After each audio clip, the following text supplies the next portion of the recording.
ভালো লাগলে আমাদের channel spin news Bangla subscribe করুন এবং পাশের বেল বাটনটি টাচ করুন। হিমালয় কিরীটিনীম ব্রহ্মরাজ ঋষি রত্নাঢ্যাং বন্দে ভারত মাতরম।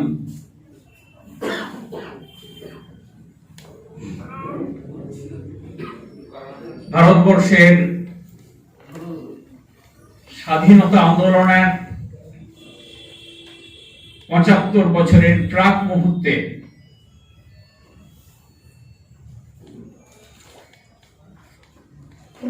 নেতাজি সুভাষচন্দ্র বসুর জন্ম শতবর্ষের প্রাক মুহূর্তে ভারতবর্ষের প্রায় ৬০০টি জেলার মধ্যে অন্যতম বিপ্লব তীর্থ মেদিনীপুরের আজকের শুভ সন্ধ্যায় উপস্থিত প্রবুদ্ধদের যথাযোগ্য অভিবাদন জানাচ্ছি।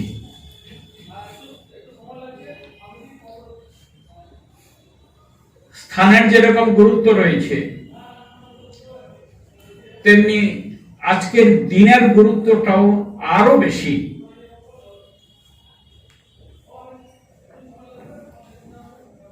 বক্তৃতা মনে করিয়ে দিয়েছেন আজকের বিবেকময় পরিবেশের কথা। এক, আমাদের প্রত্যেকের কাছে যে বিবেক রয়েছে ভগবান দিয়েছেন শুভ অশুভ যাচাই করার জন্য, আর সেই বিবেককে জাগ্রত করার জন্য ভারতবর্ষ যখন ঘুমিয়েছিল স্লিপিং লেভিয়েথানের মতো, স্বামী বিবেকানন্দ তার গুরুর নির্দেশে দেশের মুক্তি এবং জীবের মুক্তি, এই দুটো কাজ, দুটো গুরু দায়িত্ব নিয়ে 1886 16ই আগস্ট শ্রীরামকৃষ্ণ দেবের প্রয়াণের সময় থেকে 3 বছর ঘর গুছিয়েছেন। 90, 91, 92 3 বছর অ্যান্টি ক্লকওয়াইজ ঘড়ির কাঁটার বিপরীত দিকে ভারতবর্ষকে প্রদক্ষিণ করেছেন, খালি পায়ে একটি ডান্ডা হাতে নিয়ে। এই যে ছবিটা দেখছেন, খালি পায়ে একটি লাঠি হাতে নিয়ে ঘড়ির কাঁটার বিপরীত দিকে 3 বছর নিজের জীবনকে তুচ্ছ করে, কখনো 7 দিন খাওয়া নাই, কখনো গভীর জঙ্গলে, কখনো বা ভিখারির বাড়িতে, কখনো বা রাজপ্রাসাদে ভারতবর্ষে ঘুরে বেরিয়েছেন। এইভাবে ঘুরতে ঘুরতে ভারতবর্ষকে জানার জন্য, ভারতবর্ষের দুঃখ কষ্ট সুখ ঐতিহ্য ইতিহাস সাহিত্য দর্শনকে জানার জন্য ঘুরতে ঘুরতে তিনি পৌঁছেছেন 1892 সালের 24শে ডিসেম্বর ভারতবর্ষের একেবারে দক্ষিণতম প্রান্তে, সমুদ্রের মাঝখানে যেখানে শিলা জেগে রয়েছে, যেখানে গিরিশ কন্যা 12 বছর এক পায়ে দাঁড়িয়ে হাতে কমণ্ডলু এবং রুদ্রাক্ষের মালা নিয়ে 2000 কিলোমিটার উত্তরে কৈলাসে শিবকে প্রতিরূপে পাওয়ার জন্য তপস্যা করেছিলেন, সেই পদচিহ্নের সামনে উনি বসবেন বলে হতাশাগ্রস্ত বিবেকানন্দ ওই জায়গায় গিয়ে ঠিক করেছেন, হয় আমি ওখানে বসে ঠাকুরের পথ নির্দেশ পাবো, নয়তো এই জীবন রেখেই বা কি লাভ, ঠাকুরের কথা যদি আমি পূরণ করতে না পারি। 1892 সালের 24শে ডিসেম্বর সেই লাঠি ফেলে দিয়ে জয় মা গঙ্গা বলে সমুদ্রে ঝাঁপ দিয়েছেন। 25, 26, 27 ভারতবর্ষের অতীত, বর্তমান, ভবিষ্যৎ। আজকে সেই 27শে ডিসেম্বর, আজকের দিনে তিনি দর্শন করেছিলেন ভারতবর্ষের ভবিষ্যৎ,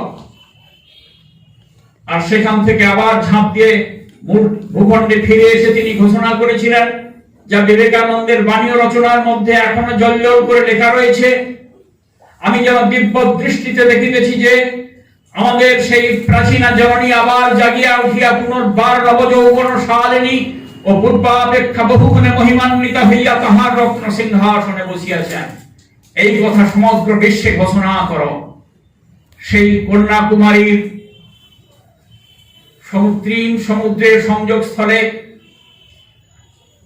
1970 সালের 2রা সেপ্টেম্বর এক বিশ্বের বিস্ময় ঐতিহাসিক কীর্তি স্থাপিত হয়েছে বিবেকানন্দ শিলা স্মারক বা বিবেকানন্দ রক মেমোরিয়াল। এখানে প্রবুদ্ধ যারা যারা রয়েছেন বিবেকানন্দকে জানার জন্য, ভারতবর্ষকে জানার জন্য, হিন্দুত্বকে জানার জন্য, আমাদের অতীত বর্তমান ভবিষ্যৎকে জানার জন্য, আমাদের পঞ্চ জ্ঞানেন্দ্রিয় পঞ্চ কর্মেন্দ্রিয় সুস্থ থাকতে থাকতে অবশ্যই একবার কন্যাকুমারী দর্শন করে আসুন। কারণ 3 সমুদ্রের মাঝখানে এটি হচ্ছে অদ্বিতীয় স্মারক। এই মূর্তি সেই সমুদ্রের মাঝখানে রয়েছে। আপনারা অবশ্যই দিব্য দর্শন করবেন। আর আজকে সেই 27শে ডিসেম্বর, সুতরাং গুরুত্বপূর্ণ দিন, গুরুত্বপূর্ণ স্থান আর গুরুত্বপূর্ণ বিষয়।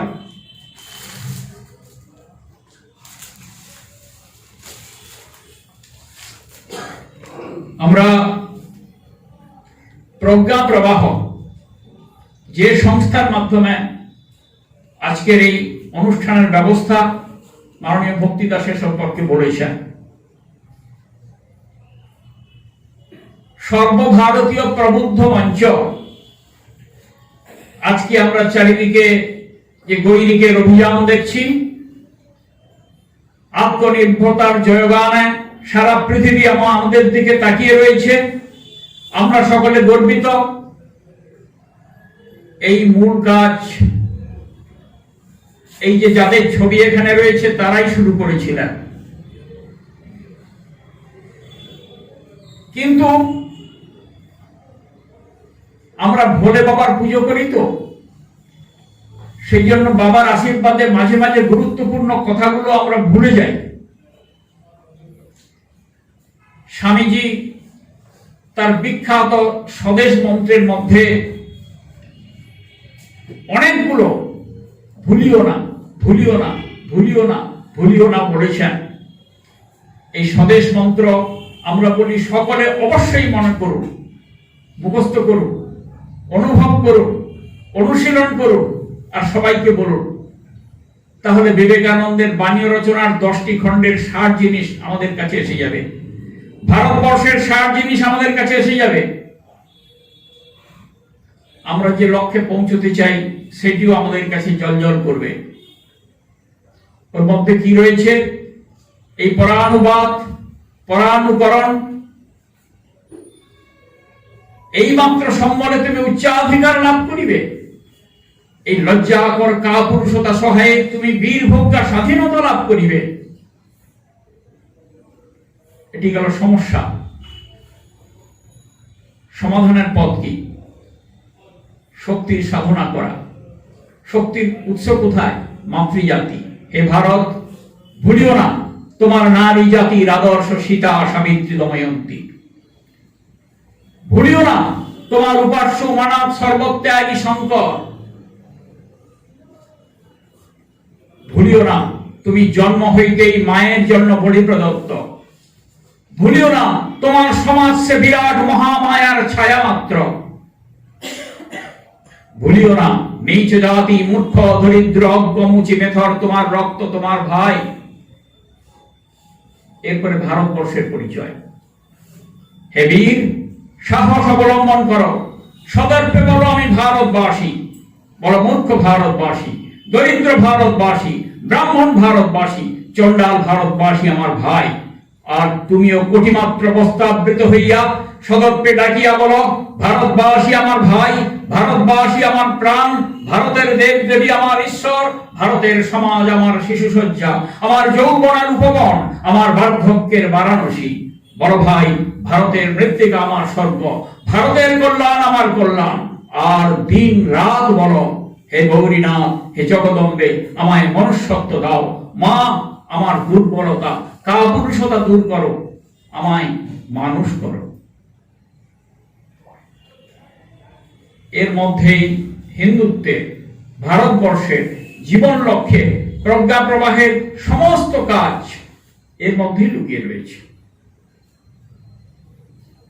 স্বামীজি যে মানুষের কথা বলেছিলেন, তার নির্যাস নিয়ে যদি একটি মূর্তি তৈরি করা যায়, জীবন্ত মূর্তি, চলমান মূর্তি, বিশ্বে উল্কার মতো যে আসরে পড়েছে, তার নাম নেতাজি সুভাষচন্দ্র বসু। আগামী বছর সামনেই আসছে 23শে জানুয়ারি থেকে এক বছর ধরে সারা ভারতবর্ষে, সারা বিশ্বে তার শতবর্ষ পালিত হবে। আমরাও তাতে সামিল রয়েছি। হয়তোবা পরবর্তী বড় অনুষ্ঠান এখানে হবে নেতাজির বিষয় নিয়ে। আপনারা সবাই থাকবেন, সবাই নিশ্চিত তাতে সহযোগিতা করবেন। স্বামীজি যা যা বলেছেন, ভুলিও না, ভুলিও না, ভুলিও না, এই সবগুলোকে পুনঃস্মরণ করা, মনে রাখা, নিজের জীবনে, পারিবারিক জীবনে, সামাজিক জীবনে, রাষ্ট্রীয় জীবনে প্রয়োগ করা, এটাই আমাদের লক্ষ্য, এটা আমাদের কাজ। এই জন্য সবাইকে জীবনব্রতী হতে হবে। স্বামী বিবেকানন্দ, যিনি ভারতবর্ষের প্রতীক, 1893 সালের যিনি উত্তর আমেরিকার শিকাগো শহরের আর্ট ইনস্টিটিউটের কলম্বাস হলে বিকেল 4টায় ভারতবর্ষকে 1893 সালের 11ই সেপ্টেম্বর হিন্দুত্বকে বিশ্বের দরবারে, বিশ্বের প্রমুখ 10টি মৌলিক মতাবলম্বী প্রবুদ্ধ জনের সামনে ভারতবর্ষকে প্রতিষ্ঠা দিয়েছিলেন স্বামী বিবেকানন্দ। বিবেকানন্দের আগে আমরা এমন কোন ব্যক্তিকে পাইনি যিনি সারা বিশ্বের দরবারে হিন্দুত্ব কি, ভারতবর্ষ কি, আমাদের জীবন লক্ষ্য কি, টেবিল চাপড়ে সবার সামনে শুধুমাত্র বক্তব্যই সীমাবদ্ধ রাখেননি। স্বামীজির 6টা ভাষণ ছিল। প্রথম দিনের ভাষণ 3 মিনিট 39 সেকেন্ডে। সারা পৃথিবীর ভাবস্রোত উল্টো দিকে ঘুরে গিয়েছিল। তৃতীয় ভাষণ ছিল তার জীবনে একটি মাত্র বক্তব্য, যেটা তিনি আগের দিন রাত্রে লিখে পরের দিন পাঠ করেছিলেন। বিষয়টি ছিল হিন্দুত্ব, হিন্দু ধর্ম। আপনাদের প্রত্যেকের কাছে আমার অনুরোধ, আপনারা অবশ্যই 8 টাকা দামের খুব ছোট এইরকম একটা বই পাওয়া যায়, চিকাগো বক্তৃতা, ওইটাকে নিয়ে পুরো বইটা বারবার পড়বেন। কারণ এই সময় যে ঝঞ্ঝাক্ষুব্ধ অবস্থায় আমরা রয়েছি, আমরা প্রত্যেকেই সৈনিক, আমাদের উপরে অনেক গুরুদায়িত্ব রয়েছে। সেই গুরুদায়িত্বগুলো বক্তৃতা যেভাবে বললেন, কোন নেতিবাচক দিকে না গিয়ে, অশান্তির মধ্যে না গিয়ে, আমাদের পরিচয়, ধর্মের পরিচয়, রাষ্ট্রের পরিচয়, বিশ্বে আমাদের গতি কোন দিকে যাচ্ছে, কোথায় আমরা পৌঁছতে চাই, এই বিষয়টাই তুলে ধরতে হবে। সেই জন্য সবচাইতে উন্নততম হাতিয়ার হচ্ছে স্বামী বিবেকানন্দ। সবাইকেই আমরা নেব। এইখানে যে রয়েছে এই পরিকল্পনা হচ্ছে রবীন্দ্রনাথের। রবীন্দ্রনাথের ভারত তীর্থ কবিতার মধ্যে কি রয়েছে? হেমর চিত্ত পূর্ণ তীর্থে জাগরে ধীরে, এই ভারতের মহামানবের সাগর তীরে। এর মূল পরিকল্পনা রবীন্দ্রনাথ। রবীন্দ্রনাথ 21 বার বিশ্ব পরিক্রমা করেছেন, স্বামীজি গেছেন 2 বার। কিন্তু ওই সময়ের মধ্যেই আমরা যা যা চাই, মাত্র 39 বছর 5 মাস 24 দিনের একটা জীবন, উল্কার মতো আছড়ে পড়েছেন সারা বিশ্বের বুকে। হিন্দুত্বকে, ভারতবর্ষকে বিশ্বের দরবারে সমস্ত চ্যালেঞ্জের উনি সমাধান করেছেন। উনি সবার হাতে হাতে পরের দিন 12ই সেপ্টেম্বর ওনার ওই বিষয় হিন্দু ধর্ম তার কপি গেছে। উনি চ্যালেঞ্জ করেছেন পাশ্চাত্যের সমস্ত বিশ্ববিদ্যালয়ে 3 বছর ধরে উনি বক্তব্য রেখেছেন। হিন্দুত্ব বিষয়ে আমাদের যে বক্তব্য রয়েছে, জীবন দর্শন রয়েছে, কারোর যদি কোনো বক্তব্য থাকে তাহলে আমার সামনে এসে দাঁড়াও। 3 বছরের মধ্যে পাশ্চাত্যের কোন জায়গার, কোন বিশ্ববিদ্যালয়ের কোন প্রবুদ্ধ ব্যক্তি স্বামীজির সামনে হিন্দুত্ব বিষয়ে কথা বলার, মুখোমুখি দাঁড়াবার সাহস করেননি। স্বামীজি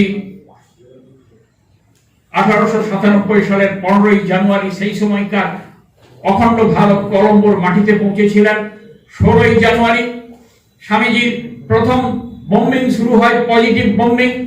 ভারতে বিবেকানন্দ বইয়ের মধ্যে সেটি রয়েছে।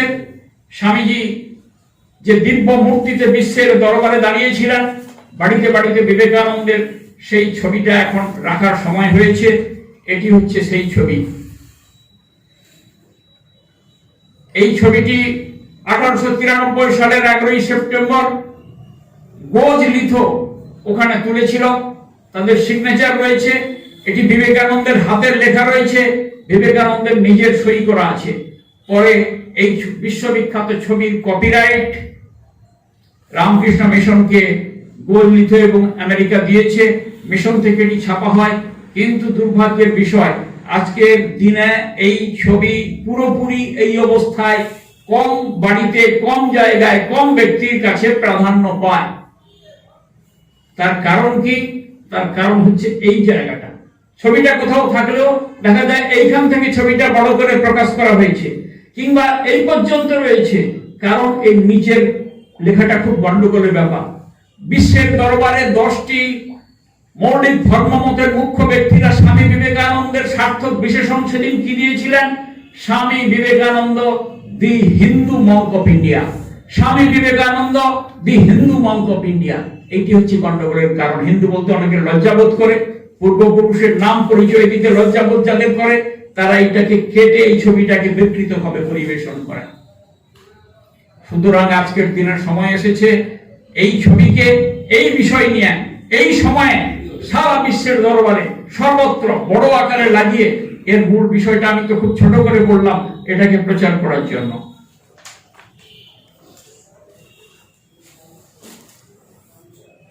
বিবেকানন্দ তিনটি বিষয় নিয়ে বিবেকানন্দ এটি বিশ্লেষণ করেছেন নিবেদিতা, গুরু, গঙ্গা এবং গীতা।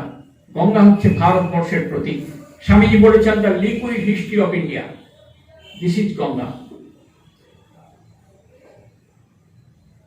আর আমাদের এখন কি স্মরণ করতে হবে? যে সময় এসেছে বিবেকানন্দ, গীতা এবং ভারতবর্ষ। বিবেকানন্দ, গীতা এবং ভারতবর্ষ। বিশ্বের মধ্যে যতগুলো দেশ রয়েছে, রোমারুডার গবেষণায় দেখা গেছে সমস্ত দেশ মনুষ্য জাতির বিকাশের জন্য যে ধর্মের কাছে, যে দেশের কাছে, যে সভ্যতার কাছে, যে সংস্কৃতির কাছে ঋণী, তার নাম হচ্ছে ভারতবর্ষ। পৃথিবীতে যত নীতিগ্রন্থের সৃষ্টি হয়েছে, দেখা যাচ্ছে তার সমষ্টিগত রূপ হচ্ছে শ্রীমদ্ ভগবত গীতা, 700টি শ্লোক। বিশ্বের মধ্যে, পরিবারের মধ্যে, সমাজের মধ্যে, রাষ্ট্রের মধ্যে এমন কোন সমস্যা নাই যা এই 700টি ফর্মুলা দিয়ে সমাধান হতে পারে না। সুতরাং এটিকে অনুধাবন করার দরকার। আর বিশ্বের মধ্যে যত মহামানবের সৃষ্টি হয়েছে, সবার যদি সমষ্টিগত রূপ একজনের মধ্যে আমরা দেখতে চাই, তাহলে 39 বছর 5 মাস 24 দিনের একটি জীবন, যার কখনো বৃদ্ধ অবস্থার ছবি পৃথিবীতে কেউ দেখাতে পারবে না। আগামী 12ই জানুয়ারি যার জন্মদিন এবং বিশ্ব যুব দিবস হিসাবে পালিত হচ্ছে, আগে ভারতবর্ষ গ্রহণ করেছিল, এখন পৃথিবীর প্রায় সমস্ত দেশ দিনটিকে যুব দিবস হিসাবে পালন করছে। স্বামী বিবেকানন্দ। আমরা ছোটবেলায় এখানে যে বয়সের যারা যারা রয়েছে সবাই পড়েছি দ্বিজেন্দ্রলাল রায়ের লেখা 5ম শ্রেণীতে বাংলা বইয়ের প্রথম পাতায় ধনধান্য পুষ্প ভরা আমাদের এই বসুন্ধরা, এই গানের মধ্যে, এই কবিতার মধ্যে সকল দেশের রানী সেজে আমার জন্মভূমি। কিংবা অতুল প্রসাদ সেনের লেখার মধ্যে পড়েছি ভারত আবার জগৎ সভায় শ্রেষ্ঠ আসন লবে। এগুলো তো 5ম শ্রেণীতে পড়েছি, কিন্তু এগুলোকে আমাদের ভুলিয়ে দেওয়া হয়েছে, আমরা ভুলেও গেছি। আজকের দিনে যত প্রবুদ্ধ এখানে বসে রয়েছেন, যদি বলা যায় যে ঠিক আছে, যে কোনো একটি বিষয় নিয়ে ভারতবর্ষ কেন সকল দেশের সেরা, প্রবুদ্ধদের সামনে আপনি 1 ঘন্টা বক্তব্য রাখুন, দেখবেন মাথা ঘামতে শুরু করেছে। ভারতবর্ষ সকল দেশের সেরা, এবং শুধু নয়, ভারতবর্ষ জগৎ সভায় শ্রেষ্ঠ আসন লবে। কিভাবে লবে? জ্ঞানে, বিজ্ঞানে, সাহিত্যে, দর্শনে, ইতিহাসে, সমস্ত দিক থেকে, বীরত্বে, শাস্ত্রে দেখা যাবে মাথা ঘামছে। এইটা হচ্ছে প্রজ্ঞা প্রবাহের গবেষণার বিষয়, আলোচনার বিষয়। আপনাদের সবার কাছে আবেদন, এই বিষয়গুলো নিয়ে আপনাদেরকে পড়াশোনা করতে হবে। আমরা 6টি বিষয়ের উপরে সবাইকে চর্চা করার জন্য, ভারতবর্ষের বিশেষ করে বাংলার যে পরিস্থিতি রয়েছে, অগ্নিগর্ভ পরিস্থিতি, এই সময় 6টি বিষয়ে চর্চা করার জন্য সবাইকে বলছি, আপনারা মনে রাখবেন। আর যদি চর্চা শুরু করেন, বক্তৃতা আপনাদেরকে সহযোগিতা করবে। প্রথম বিষয় হচ্ছে বিশ্বের বৃহত্তম বিশ্ববিদ্যালয়ের কনিষ্ঠতম উপাচার্য, হিন্দুত্ববাদী দূরদর্শী মহামানব শ্যামাপ্রসাদ মুখোপাধ্যায়, একাডেমিক ম্যান। রাজনীতির দিকে আমরা যাব না।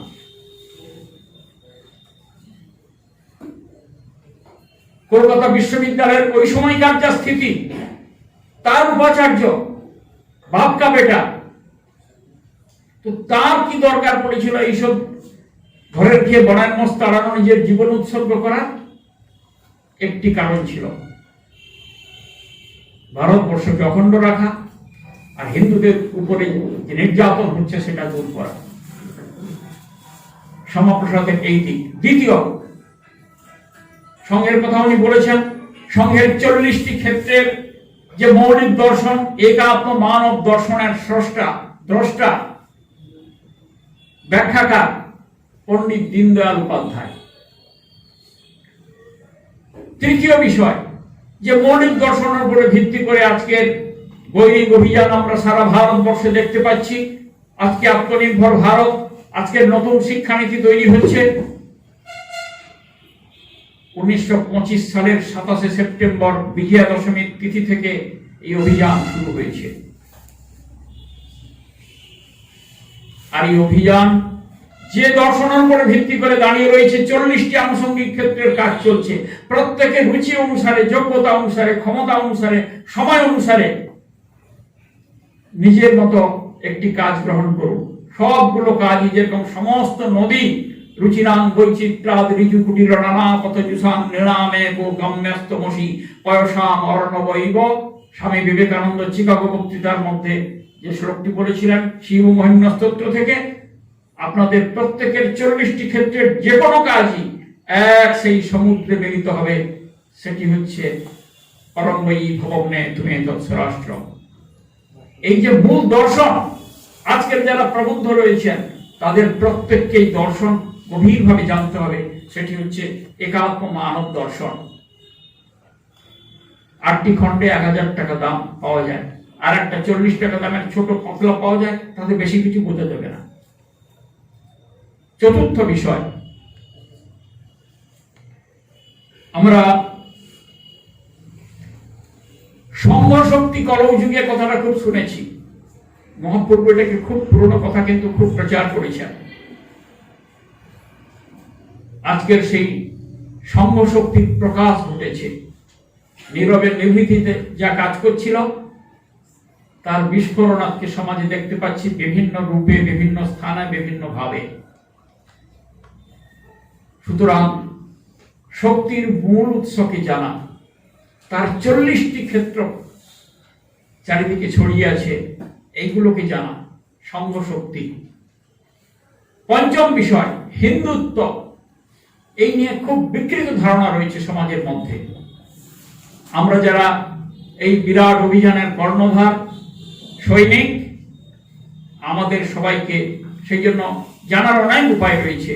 রবীন্দ্রনাথের হিন্দুত্ব সম্পর্কে যে দর্শন, যে চিন্তা রয়েছে, নিবেদিতার যা রয়েছে, স্বামী প্রণবানন্দের যা রয়েছে, স্বামী স্বরূপানন্দের যা রয়েছে, এসি ভক্তি বেদান্ত প্রভুপাদ ইস্কনের প্রতিষ্ঠাতা, তিনি যে সমস্ত কথা বলেছেন, সারা বিশ্বে প্রচার করেছেন।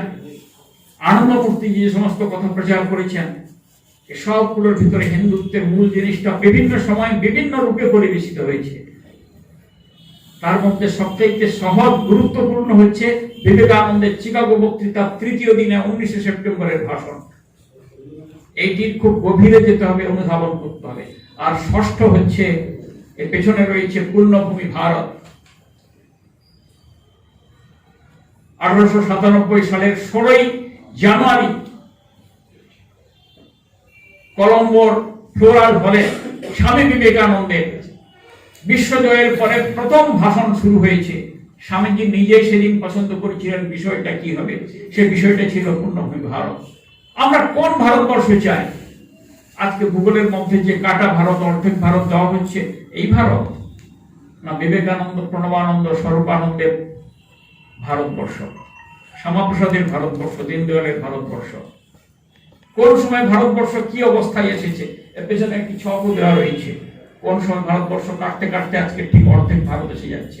আবার এখনো পেতে রয়েছে চারিদিকে। চীন দাবি করেছিল কিছুদিন আগে, এখন মার খেপে পিছু হটেছে যে পুরো অরুণাচলটাই আমাদের দিয়ে দাও। সুতরাং আমরা রবীন্দ্রনাথ, বিবেকানন্দ, সর্বানন্দের ভারতবর্ষকে ফিরে পেতে চাই। ক্ষুদিরাম যে ভারতবর্ষের চিত্র সামনে রেখে বন্দে মাতরম বলতে বলতে জীবন উৎসর্গ করেছে, সেই ভারত আমাদের ধ্যানের ভারত। আমরা কাটকুট করে তাকে অর্ধেক ছিন্ন মস্তা করে সেই ভারতকে পেতে চাই না। সুতরাং সেই ভারতবর্ষ, এই 6টা বিষয়ে আপনাদের প্রত্যেকে অনুশীলন দরকার। আমি আপনাদের এই বিষয়ে বারবার অনুরোধ জানাচ্ছি। এই বিষয়ে আমাদের সবচাইতে সাহায্য করবে বিবেকানন্দ সাহিত্য। আমি আজকে হঠাৎ করে বক্তৃতাকে বললাম, চলুন দীর্ঘ 10 মাস তো সারা পৃথিবীর রামকৃষ্ণ মিশনের সব কেন্দ্রগুলো বন্ধ আছে, এখানকার অফিসটা খুললো কিনা একবার দেখে আসি। তো গিয়ে দেখি খুব সৌভাগ্যের বিষয়, মন্দির খুলেছে। 10 মাস পরে গিয়ে প্রণাম করলাম। তারপর স্বামীজির সঙ্গে দেখা করে আমরা বুক স্টলে ঢুকলাম। কিছু বই এখানে এনেছি, আপনারা এই বইগুলো যদি পড়েন, শুধু আপনাদের নয়, বাড়িতে ছোট থেকে বড় পর্যন্ত যারা রয়েছে তাদেরকে শক্তিশালী করতে হবে। কারণ আমাদের লক্ষ্য এই 2-4 দিনের জন্য যে নয়, এই 1 বছরে 2021-এ শুধুমাত্র ভোট জেতা নয়, আমাদের একটি দীর্ঘ মেয়াদী পরিকল্পনা রয়েছে। যে ভারতবর্ষ, যে সংস্কৃতি সভ্যতার পুনঃপ্রতিষ্ঠা আমরা করতে চাই, তার জন্য আমাদের অনেক পথ পেরোতে হবে। এবং আমরা যারা এখানে মধ্যবয়সী রয়েছি, হয়তো আমাদের চোখেও সবকিছু দেখে যেতে পারবো না। এই যারা যারা চলে গেছেন, যে চিন্তা নিয়ে, যে ভাবনা নিয়ে, তাদের অতিরিক্ত আত্মা চারিদিকে ঘুরে বেড়াচ্ছে, তাদের সেই ইচ্ছা আমাদেরকে পূরণ করতে হবে। সেই জন্য আমাদের ইচ্ছাটা পরম্পরাক্রমে এই যারা ছোট ছোট এখন তৈরি হচ্ছে, স্কুলে কলেজে পড়ছে, ওদের মধ্যে প্রবিষ্ট করাতে হবে। এইটা আমাদের জীবনের যেমনি বাইরে আমরা এক হাত দিয়ে কাজ করছি, নিজের সমস্যার সমাধান করছি, লড়াই করছি, আর এক হাত দিয়ে নিজের পরিবারে, পাশের বাড়িতে, আত্মীয় স্বজনের মধ্যে যে নতুন প্রজন্ম রয়েছে, দীর্ঘকাল ম্যাকলের পদ্ধতি অনুসারে যে বিকৃত জিনিস, বীজ তাদের মধ্যে ঢুকানো হয়েছে, সেগুলো সব পরিবর্তনের চেষ্টা চলছে। আমাদেরও চেষ্টা করতে হবে তারা যেন এই বিষের দ্বারা বিকৃত না হয়, তাদের মধ্যে যেন সঠিক জিনিস যায়। সেই জন্য আমি 2-4টা বইয়ের শুধুমাত্র পরিচয় দিচ্ছি। বইগুলো একটা, এই দেখুন, স্বামী বিবেকানন্দ, ভারতের স্বাধীনতা সংগ্রাম। ভারতের স্বাধীনতা সংগ্রামের মূল ব্যক্তি কারিগর ছিলেন স্বামী বিবেকানন্দ। ইংল্যান্ডে একটি আর্কাইভে এখনো লেখা রয়েছে, এর মধ্যে রয়েছে স্বামী পূর্ণাত্মানন্দের বই।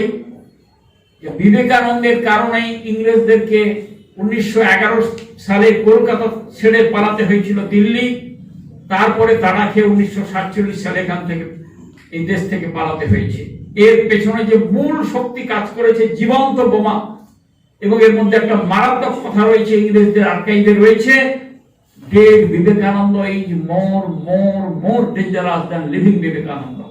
1902 সালের 4 জুলাই মারা গিয়ে তার আত্মা ভারতবর্ষের কোটি কোটি যুবকদের ভিতরে ঢুকে গেছে। সুতরাং তাকে ধরা যাবে কি করে? আপনারা যারা নেতৃত্ব দিচ্ছেন বিভিন্ন ক্ষেত্রে, সংকটজনক অবস্থায় রয়েছেন, তাদের কিছু বিশেষ গুণাবলীর দরকার। এই গুণাবলী যেগুলো থাকে, তাহলে বাধা আসবে, কিন্তু আপনারা সহজেই সমস্ত বাধা উন্নত শিরে অতিক্রম করতে পারবেন। সেই জন্য স্বামী বিবেকানন্দের বাণী ও রচনার 10টি খণ্ড থেকে বেছে বেছে 50টি বাণী নিয়ে এই বইটি তৈরি হয়েছে। দাম মাত্র 5 টাকা। আপনারা যতজন এখানে এসেছেন, সকলে কমপক্ষে এই বইটি সঙ্গে নিয়ে যাবেন। 50টি গুণাবলী, এগুলো অর্জনের চেষ্টা করতে হবে। তাহলে আমরা যে কঠিন কাজ করছি, আমাদের সেই কাজটা অনেক সহজ হয়ে যাবে। যারা ছাত্র রয়েছে, ওদের জন্য প্রায় 10টি বই রয়েছে। যারা ছাত্র এবং ছাত্রী, তাদের মধ্যে এই একটি বই। সামনে পরীক্ষা আসছে, মাধ্যমিকেরও তারিখ ঘোষণা হয়ে গেছে, উচ্চ মাধ্যমিকেরও হবে বলে করছে। দীর্ঘ 9 মাস তারা ক্লাস করতে পারেনি, স্কুলে গিয়ে সংকটজনক অবস্থায় দুশ্চিন্তার মধ্যে রয়েছে। এই অবস্থায়ও তাদের সঠিক পথ আমাদের দেখাতে হবে। সুতরাং ছাত্রদের জন্য যে বইগুলো রয়েছে, এই একটি একটি রয়েছে ছাত্র জীবনের উপনিষদ। আমরা কঠিন জিনিস মনে করি, কিন্তু এত সহজ করে ছবি দিয়ে এই বিষয়গুলোর মধ্যে বোঝানো রয়েছে। শ্রীমদ্ ভগবত গীতা, এটি তার মধ্যে বোঝানো রয়েছে। ব্যক্তিত্বের বিকাশ, পার্সোনালিটি ডেভেলপমেন্ট, একেবারে শিশু থেকে বৃদ্ধ পর্যন্ত সকলের না হলে সে বগির মতো পেছনে পেছনে থাকবে, সামনে এগোতে পারবে না, নেতৃত্ব দিতে পারবে না। সুতরাং নেতৃত্ব দেওয়ার যোগ্যতা অর্জনের জন্য তার ব্যক্তিত্বের বিকাশ পরিপূর্ণরূপে হয়েছে। এর মধ্যে তার পরিপূর্ণ ভারতবর্ষের সমস্ত ভাষায় এই বইটি পাওয়া যায় এবং সিডিও পাওয়া যায়। আপনারা নিজেরা দেখে নতুন যারা প্রজন্ম তাদেরকে তৈরি করতে হবে। চরিত্র গঠনের উপায়, এখানে 1 কপি 2-4 কপি করে পেছনে রাখা রয়েছে। আত্মবিকাশ, ছোটদের মধ্যে খুব সহজ করে এটি কি করে দেওয়া যায়, এই বইগুলোর মধ্যে ওই 7 টাকা দাম রয়েছে। তো শ্রীমদ্ ভগবত গীতা প্রসঙ্গে অনেকের ভয় হচ্ছে, উনি বাবা বিরাট বিরাট সংস্কৃত শ্লোক, কিন্তু খুব সহজে এর মধ্যে ব্যাখ্যা করা আছে। আপনারা কোন কোন জায়গাটা পছন্দ মতো পড়বেন, তাহলে আজকের দিনের যে মানসিক অশান্তি, আজকের দিনের যে উদ্বেগ, ঘুম হচ্ছে না, ট্যাবলেট খেতে হচ্ছে, বাবা মাকে বৃদ্ধাবাসে পাঠাচ্ছে, কম্প এইগুলো থেকে আমাদের মুক্তি হবে। মায়ের জন্মতিথি এই কয়েকদিন পরে 5 তারিখে রয়েছে। সুতরাং বিবেকানন্দ যার শক্তিতে শক্তিমান ছিলেন, বারবার বলেছেন উনি সেই জ্যান্ত দুর্গা, উনি মা কালী, মা সরদার জীবন অনুধান। বিশ্বের বহু মনীষী বলেছেন কামিং 3000 ইয়ার্স, আগামী 3000 বছর সারা বিশ্বে মাতৃজাতির প্রাচীন শ্রেষ্ঠতম এবং আধুনিক প্রথম যে প্রতিনিধি তিনি হচ্ছেন মা Sarada. Most ancient and most modern. জীবনে একটিও ছবি দেখতে পাওয়া যাবে না যে ছবিতে মাথায় তার ঘোমটা নাই। সুতরাং উনি কি, এই বিষয়গুলো আমাদের অনুধান করার দরকার। এসো মানুষ হও, এর বিবেকানন্দের বই, এর মধ্যে অনেকগুলো এমন বিষয়, আমি একটি শুধু বলছি। স্বামীজি বলছেন শত্রুর দুর্গ অধিকার করো, মারো। আমরা বলছি মারপিট করা, স্বামীজি বলছেন মারো আগে এবং শত্রুর দুর্গ অধিকার করো। এরকম বহু বিষয় এই বইটির 36টি বিষয় এর মধ্যে লেখা রয়েছে। সুতরাং দুর্গ অধিকার করা, মারপিট করা আর জয়ী হওয়া অপরাধের নয়। গীতার মধ্যেও ভগবান সেটি বলেছেন। আর যে এটি না করতে পারে তার দ্বারা কোনো পড়াশোনা তার কোনো কাজে লাগবে না। পৃথিবীর শ্রেষ্ঠ বীর অর্জুনকে একসময় ভগবান গালিগালা দিয়েছেন, এটা তুই কৃম ক্লৈবং মাসমগম পার্থ নৈতত্ত্বয়ুপপদ্যতে শূদ্রং হৃদয় দৌর্বল্যং তত্ত্বতিষ্ঠ পরন্তপ। সুতরাং মারপিট করতে হবে, এগোতে হবে, জয়ী হতে হবে, ধর্মকে সঙ্গে নিয়ে, আদর্শকে সঙ্গে নিয়ে, লক্ষ্য স্থির রেখে। এইটি প্রজ্ঞা প্রবাহের কাজ। আপনাদের সবার কাছে এই আবেদন জানিয়ে আজকের এই শুভ সন্ধ্যায় বিবেকানন্দকে স্মরণ করে আমি আরেকবার আপনাদের কাছে বলছি, নেতাজির জন্ম শতবর্ষ 23 তারিখ থেকে শুরু, 125 বছর শুরু হচ্ছে। আর তারপরের বছর তার প্রস্তুতি এখন চলছে, স্বাধীনতার 75 বছর। সুতরাং আর 2-3 মাসের পরে তখন বাংলার পরিস্থিতি খুব উত্তাল থাকবে। তো সেই উত্তালের ভেতরে নেতাজি তো উত্তাল করার মানুষ, তাকে নিয়ে আর একটা আমাদের সবার চেষ্টা, ওই বিদ্যাসাগর হল বা এবং কোনো জায়গায় খুব বড় করে সেমিনার হোক। বিষয় কিন্তু সম্পূর্ণ পজিটিভ, সম্পূর্ণ অরাজনৈতিক। আমরা সবাই এতে উপকৃত হব, সবাই আমরা নির্দিষ্ট লক্ষ্যে পৌঁছবো। ঠাকুর, মা, স্বামীজি এবং সমস্ত মহাপুরুষের আশীর্বাদ আমাদের উপরে রয়েছে। সকলকে নমস্কার।